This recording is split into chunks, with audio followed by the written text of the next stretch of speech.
Welcome to It's All Your Fault on True Story FM, the one and only podcast dedicated to helping you identify and deal with the most challenging human interactions, those that are with people with high conflict personalities. I'm Megan Hunter, and I'm here with my co-host, Bill Eddy. Hi, everybody. We are the co-founders of the High Conflict Institute in San Diego, California. In today's episode, we continue our Dating Radar series. Specifically, today we will be answering your questions about Dating Radar. So thanks for sending those in. First, though, we have a few quick reminders. We'd love to hear from you about your high conflict situations. Have you dealt with someone with a high conflict personality or been a target of blame? Have you dated someone who has turned out to have these high conflict personalities? If so, we'd love to hear from you, and you can send your questions to us and we just might answer them on the show. You can submit them by clicking the Submit a Question button at our website, highconflictinstitute.com/podcast, emailing us at podcast@highconflictinstitute.com, or dropping us a note on any of our socials. You can find all the show notes and links at highconflictinstitute.com/podcast as well. Make sure you subscribe, rate, and review, and please tell all your friends about us. Telling just one person that you like the show and where they can find it is the best way you can help us out and help more people learn how to address high conflict people. We appreciate you so very, very much. And now let's talk about Dating Radar. Well, here we've arrived at the final episode in the Dating Radar series. In the other episodes, we discussed the different types of people with high conflict personalities in love relationships and how they jam your radar, and then how to identify your own blind spots in your dating relationships, because I think most of us probably have some. But today we're going to answer your questions about Dating Radar. So here is the first question, Bill. A listener has asked, I'd like to know what's going on when my boyfriend goes suddenly quiet after acting out, blaming, and causing chaos, and even making some false accusations. He is sporadic in his behavior and hard to deal with at times. He makes my life hell for a while and then can be okay and very loving for a while. Well, this sounds like someone with perhaps some of the borderline personality traits that we talk about, which includes a wide mood swing. And so it's not that unusual with someone like this. And this could be a man, this could be a woman who just can be friendly, loving, all of that. And then 5 minutes later, be yelling, be furious, be angry, blaming, maybe throwing things. And then an hour later, let's have dinner and everything's fine. So we see that as one of the mood swings with some high conflict people. But I also might mention the narcissistic HCPs or high conflict people. Some of them also have this and they get distracted. So they're blaming and outraged, and then they're distracted focusing on something else. Maybe somebody's telling them things about how wonderful they are, so they calm down because they like the position of being seen as wonderful. And when someone doesn't see them as wonderful, then they're blaming and angry, and they have what we call a narcissistic injury. So it could be either of these types, but it's not unusual for high conflict people to have less control of their emotions. And you see a wide range all in just one day or 48 hours. So someone who's does not have a high conflict personality will stop themselves from having, let's say, a narcissistic rage or some wide mood swing, right?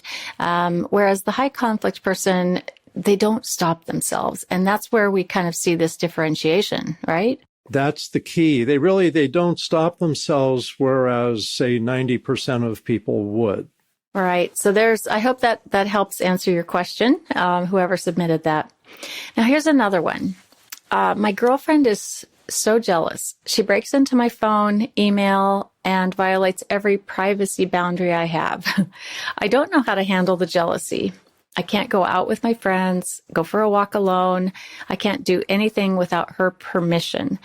When I try to do anything on my own, which is rare because I want to avoid the coming wrath, she rages at me, blames me, throws things at me, hides my phone, hits me.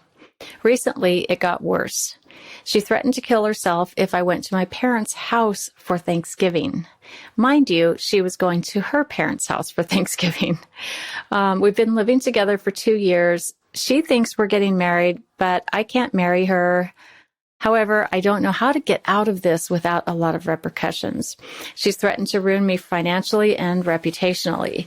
Any ideas you can share to help me exit the relationship without collateral damage? Yeah, a few things are, first of all, it seems to be, from my experience consulting with really hundreds of people and helping people end their dating relationships, living together relationships, and marriages. What seems to be the case with high conflict people is you need to do it in steps so that you bring them down a little bit slowly, so it's not all at once. And so you might say, I need some time away to think. Things aren't working that well for me, or it's just not going that well from my end. And I know you've told me you're angry and upset with how things are sometimes too. But don't be surprised if she's going to want to cling and really hold on tighter.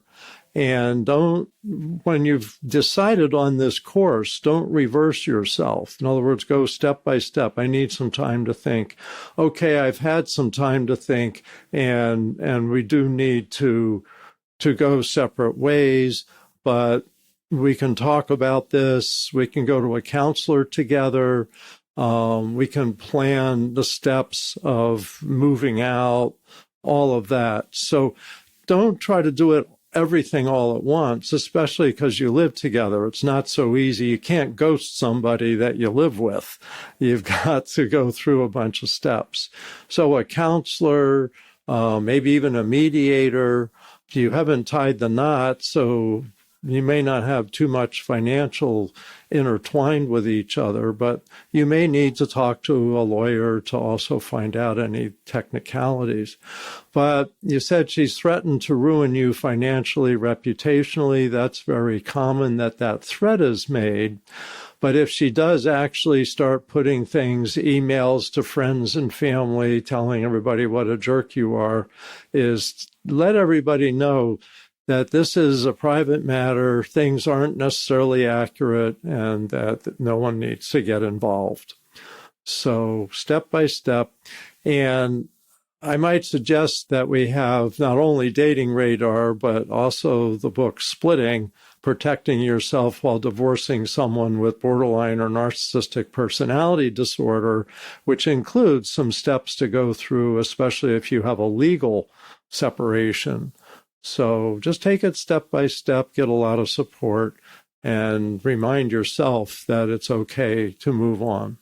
Yeah, and jealousy is one of the main complaints we hear when people come to us for help. They say, my partner is just hyper jealous and jealous extra, right? And I suppose it might be somewhat human nature to have some jealousy, maybe if your partner is openly flirting with someone else. I mean, that would be kind of natural, I guess. But with this person with a high conflict personality, their fear of either being abandoned or being made to feel powerless or inferior can really drive this jealousy. And it can be quite extreme. And these days you see a lot of people who, like this listener asked in the question, violate boundaries by looking into each other's emails or, hacking social media accounts, things like that. And it's just, that's never a good thing, yeah. I would think, right? Yeah. Yeah. And it's a huge red flag if someone's doing that. And I think there are some people who do it without who are not high conflict necessarily, but they certainly don't have good boundaries. So I think anyone, in any type of relationship should be cautious. And you're allowed to have boundaries. You don't have to hand your phone over. You don't have to let someone read your texts and emails, right? So if someone insists that they have that right, it's my opinion that they don't. Would you agree, Bill? And you can disagree. No, I totally agree. I think that's one of the big issues with high conflict people is they lack the necessary boundaries for sharing emotions, for allowing privacy, all of that. But one thing I wanted to add, this triggers in my mind, is that there is a risk of violence when you separate from someone that's this jealous and this controlling. And so sometimes it's safer to get to a safe place and then let the person know that you want to end the relationship, move your separate ways. So that's something to consider, there's the risk of violence, and to be careful around that. So, Megan, let me ask you one of these questions. So there's the case of State versus Jodi Arias. There's a wealth of lessons to be gleaned from that case, specifically discussing the impact of the experts on the case, the red flags that Travis, the boyfriend, should have acted upon, and the missed opportunities to end this pattern. Would love to hear what you think about that. And there's much to be learned about red flags. So people may not know this case. If you could fill them in, and what should we learn about red flags from this? Oh, wow. That was such a big case. And it actually happened here in Arizona where I live. And I was, when it's a little closer to home, you pay even more attention to it. And because of the work we do, I paid particularly close attention to it and kind of wish I could have gone to the courthouse to watch the hearings, but I had work to do. So Jodi Arias was, arrested for the murder of her boyfriend, Travis. And it was a pretty volatile relationship, and it's been a few years since this happened. She was eventually convicted of killing him, and I think she's serving life sentences in prison here in Arizona. But I think it would be interesting for us, Bill, to do a series on this, because there really were so many red flags. There was so much volatility. There was so much confusion in the relationship. And I think the boyfriend, Travis, obviously saw some red flags, but could have been in that potentially hopeful category that, I can help change this person. She needs some help. From my observations, she really had some antisocial traits. And, we're not diagnosing, I'm not diagnosing anyone. I'm not qualified to do that. But just looking at personality patterns and high conflict patterns, I could see where someone could be easily manipulated by a beautiful woman who is extremely intelligent and, is willing to lie and manipulate to get what she wanted. And it ended very, very tragically for him, and it really shook things up for a while. So maybe we will have to do some research on that case, Bill, and do a series on it, because it is important. I think many people think they would never be in that position that this boyfriend Travis was in, in a very volatile, high conflict relationship. And so you think it's never going to happen to me. I can handle this. But, in my lifetime, I've come across many cases like this. I was just thinking of one today, and it's a sad case, and it's an extreme case, but I think it's important for people to really understand that these things happen to ordinary people, right? And everywhere. You don't. It's not just someone you hear about on the news, and these are if people with high conflict personalities maybe comprise what percentage of the population? Would you say, Bill? Is it 10%, 15%? I tend to think 10% is a safe number, although it may be higher. We know that research on personality disorders is about 15% of the U.S. adult population, probably similar in other countries. But just to be on the cautious side, to say 10%, and that's, I believe, higher than generations ago. So if people say, hey, my grandparents met and a week later they got married and they've had a wonderful marriage for 50 years. Yeah, but nowadays there's the higher risk you'll end up at some point with one of the 10% who have high conflict personalities. And you really need to be aware there are warning signs. And these are warning signs. There's red flags. And not to ignore those, because I think, like you said, people think it won't happen to me, and so they kind of block out the negatives. But hey, when you're dating is the time to really pay attention to the negatives, because that's how you may screen out people who could be incredibly dangerous to you. And it's sad, it's tragic, and in many cases avoidable. If people have more of this knowledge. Right. I think back to a situation that I happen to be peripherally involved in and not peripherally involved, but even more directly involved it was a case in which I worked at a hotel at a front desk.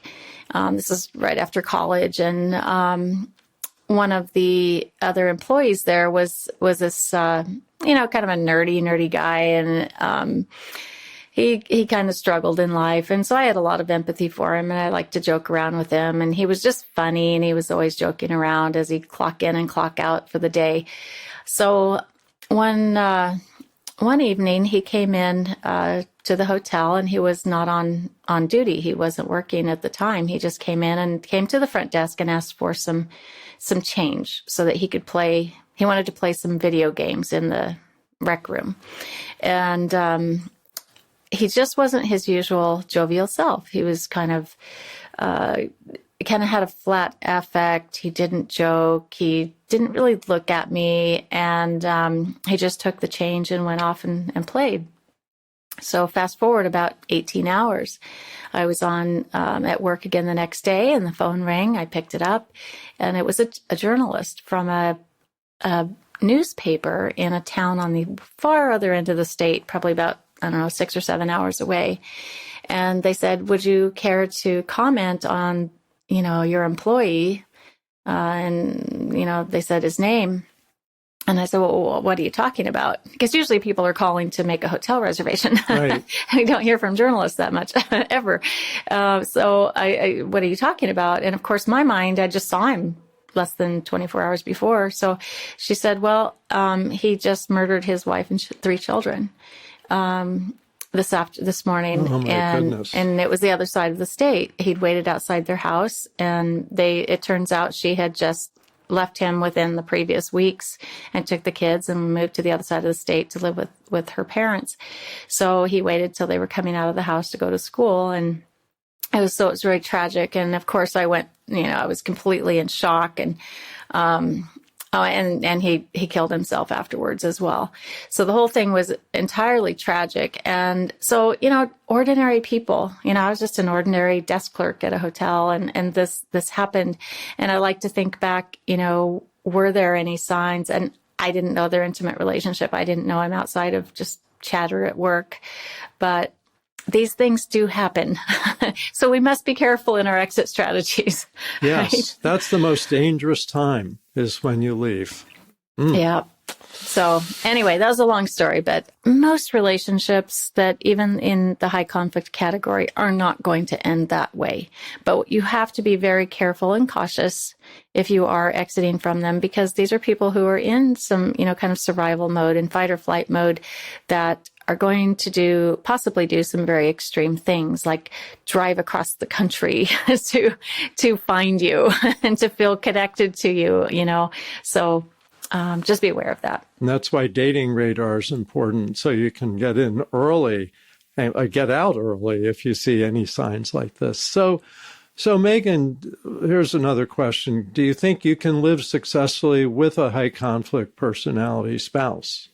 That's a good question. And I'll be really interested to hear your take on this as well, Bill. But I think if it's an extreme high conflict person, it's not possible. Not have a fruitful life, not have a healthy existence. Maybe some that are not quite as extreme. If you use really good skills, such as the method you've created, ear statements, giving empathy, attention, and respect when they are upset, and learn to really set limits with them and have good boundaries. I think you probably can live successfully, if you build a trust relationship with them, do what you say you're going to do when you say you're going to do it, don't lie. I think it's possible. What's your take? Well, I'm thinking about this a lot lately, and I think that because I do a lot of consultations, and so I get a fair percent of people talking about, should I stay or should I go? And I think if you're asking that question, that there must be enough going on, that's a problem. But some people decide to stay, and it's usually in very narrow circumstances. It's usually, first of all, because they got kids that aren't adults yet. They're thinking of perhaps staying for a couple years. Like, let's say the kids are 17 and 16, and they figure that in 2 years they'll both finish high school. That's a good time to end this and move apart. Another factor is if you have a really great support system, so that you might not even spend a lot of time with your high conflict spouse, but you spend time with your support system, and that's okay with your high conflict spouse. Sometimes there's the workaholic doctor or lawyer who has a great income but is always working, perhaps even having affairs. But you figure, hey, we've got the resources, I've got friends, we'll get our kids through a couple more years of high school, then it may be time to move on. So I think it's really narrow circumstances. The majority of people asking a question like this eventually separate. Yeah, I think it's pretty hard to sustain the relationship, and you'd have to be extraordinarily skilled or extraordinarily putting your own needs completely in the basement, right? In order to just stay with someone like this. And I guess I have seen some stay together, but it's not happy. It's not good. I'm not a big advocate for divorce, and I don't like divorce, but I do understand that at times you have to, there's self-preservation as well. Yep. Let's say, okay, so here's another question. I noticed after a while that this wonderful, generous man that I'd fallen in love with, who seemed to be very kind, actually had no empathy for me. I just never felt empathy. Is he a high conflict person? Quite possibly, because lack of empathy is one of the signs that we see, especially with narcissistic HCPs and antisocial HCPs. So you could be getting someone who's putting on a show, and so far it's a great show. They're charming, generous, kind. They put on a wonderful image, and then you find out years later that this is really not who it is, or maybe months later. There are some people who have difficulty with empathy because they're on the autism spectrum. And so people have said there's some similarities there, but their lack of empathy isn't a personality disorder. It's just being wired a little bit different and not being as attuned to their partner as the average person is. And in some of those relationships, they're able to actually build some empathy and be able to make it workable. Sometimes it's not. So personality disorder or high conflict personality may be one explanation, but not the only explanation. And getting some counseling is a good thing to do, and sometimes getting a medical workup to find out what's going on. There may be something that maybe some medications can even help with. And I've been kind of suggesting to people that, if they're really trying to determine if their partner or someone they just started dating, may have some high conflict personality traits, to talk to others. If you can't go to a therapist, it's good to talk to someone in your life who is reasonable. And I think almost everyone has an objective, reasonable friend or family member, and they're going to be able to see things that you might not be able to see. And, and it's good to go to more than one too, because sometimes people can be kind of biased against what they perceive to be true. Let me mention one more thing I just thought of. When we did our interviews with the 16 domestic violence experts, which turned into videos available on our website, one of the people who does treatment for domestic violence perpetrators, abusers, whatever word you want to use, says part of the treatment in a 52-week program is teaching empathy, and that maybe 70% of the people going through the program are able to learn some empathy. And so they have exercises and discussions, empathy for their partner, empathy for their kids. And so empathy is something that can be learned by some people. So there is some hope. And of course, that's what we like to always end with. There is some hope that many people can get skills and learn to have more balanced and reasonable personalities. Right. Good. All right, Bill. So here's the last question for this episode. How long should I wait before knowing whether the person I'm dating has a high conflict personality? I've kind of seen maybe some signs, but I'm not really sure. And is there a recommended time to wait? Well, my recommended time is a year. And the idea is that a lot of people with high conflict personalities are able to cover them up for several months. And they can engage in exciting, positive, charming behavior and really keep things relatively happy.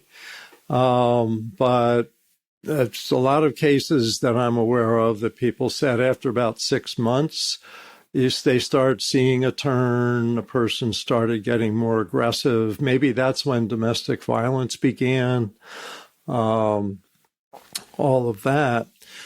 But the survey we did online, which is still available if people want to take it, the results we were getting is many people said a year. Some people even said they didn't see this was really happening until 2 years or 3 years. So there's no absolutes to this, but my experience is usually within months, whether it's 2 or 6 or 10 or 12, most people with high conflict personalities are showing the full range of their personalities. Something's gone wrong. I remember one woman told me that she was on her second date, and the guy slapped her on the butt after she said something. And he says, "That's stupid." And she said, "What's that about?" And he says, "Oh, nothing." Well, she immediately stopped dating him, because if the second date she's going to get slapped for no reason, you can bet things are just going to get worse. But let me include here not getting married for 12 months, not having a child for 12 months, not buying a house together for 12 months. But I also want to suggest something from the Gabby Petito case, and that is she went on a cross-country trip alone with her boyfriend, who she'd known over a year, I think, because they met in high school. But he had this negative side. And even during the trip, apparently someone called the police because he was hitting her, and the police came and she said, "Oh, I was the one that started it," and all of that. But isolated, with someone that you're in any way iffy about can actually become a dangerous thing. So I would add to the 12 months is don't do a cross-country trip alone either, especially just in a van, something like that. You want to have other people around. Yeah, that's very important. And so many young people are traveling the world and these days together. So you might want to rethink that. So, what about dating radar? What's the most important thing, or how can you really get this point across to, your young, if you have an adult child, or, you have a friend who's dating someone who seems to be high conflict. And I like to think of it in a couple of ways. The first is, is this person, let's say you're the person that's wondering about a high conflict partner. Is this a person that I would want my future children to have as a parent? Would I have wanted this person as a parent? Right? So it kind of takes it out of, kind of an egocentric mode and thinking about your own children, because as you and I both know, Bill, the high conflict divorces are just a nightmare, and co-parenting with a high conflict ex it really can be a nightmare, and it makes life not very fun. So that's one way. And the second way is to think of it as, what would you tell your best friend if your best friend were dating this person? It's a good one. Right? Just getting that different view. Yeah. I always think about my friends. I want them to have great relationships. I would never want them to be abused. I'd never want them to be harmed. I'd never want them to be stalked, or just, the pressure of being in a high conflict marriage. So why don't I give myself that same kindness? Right? So if you find yourself in this situation, ask those questions of yourself. I think that will help. We get asked a lot, about having a kind of a sketchy past dating history and dating a lot of people that were difficult or high conflict. And so, how do you have the confidence to take that next step forward? And I like to say, you just do the opposite of what you've been doing in the past, right? If you went for the bad boys, don't do that anymore. Go for the good guys. But there's lots of other little signs you can look for, and you can read about them in this book. So anyway, thank you for sending in your questions. We hope you got some good information there, and, please share it with others so that we can all make a more peaceful world. And we'll put the link to the book and the Dating Radar website and survey into the show notes, and you'll find lots of information there. Also, in wrapping up, we want to mention that high conflict people aren't bad people. High conflict people have problems. Some of them may be able to change if they get help. Some of them may change if they're motivated to, because things don't work out and people say you need to get some help, something like that.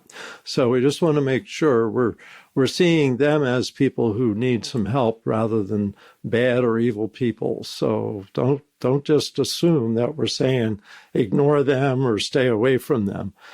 Manage relationships with happy people you're happy with. But the people that don't work well in relationships, we always hope they'll get some help for themselves. Yeah, good point. And I'm glad you brought that up, because I'm sure in listening to these episodes, it can sound like we're demonizing someone with a high conflict personality, and we're really not. We're really not. We're just, as we teach people skills of how to handle interactions and conversations and communications with high conflict people, and choosing who they can have in their lives, it's really both a help to you and to them. So that's why we do what we do. Again, not diagnosing, not saying they're bad people, because they aren't. So good point, Bill.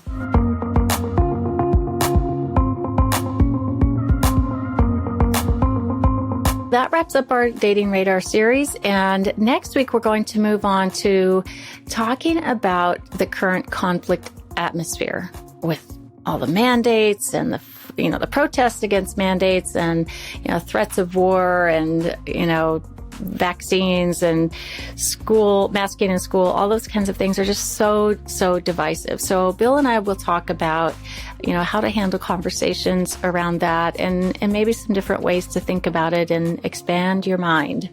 So we hope we'll see you then.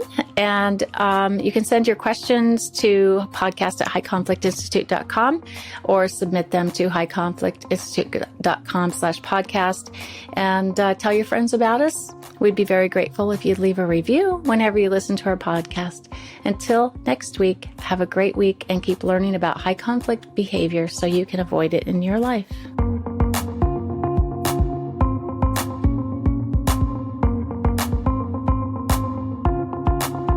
It's All Your Fault is a production of True Story FM. Engineering by Andy Nelson. Music by Wolf Samuels, John Coggins, and Ziv Moran. Find the show notes, and transcripts at truestory.fm or highconflictinstitute.com/podcast. If your podcast app allows ratings and reviews, please consider doing that for our show.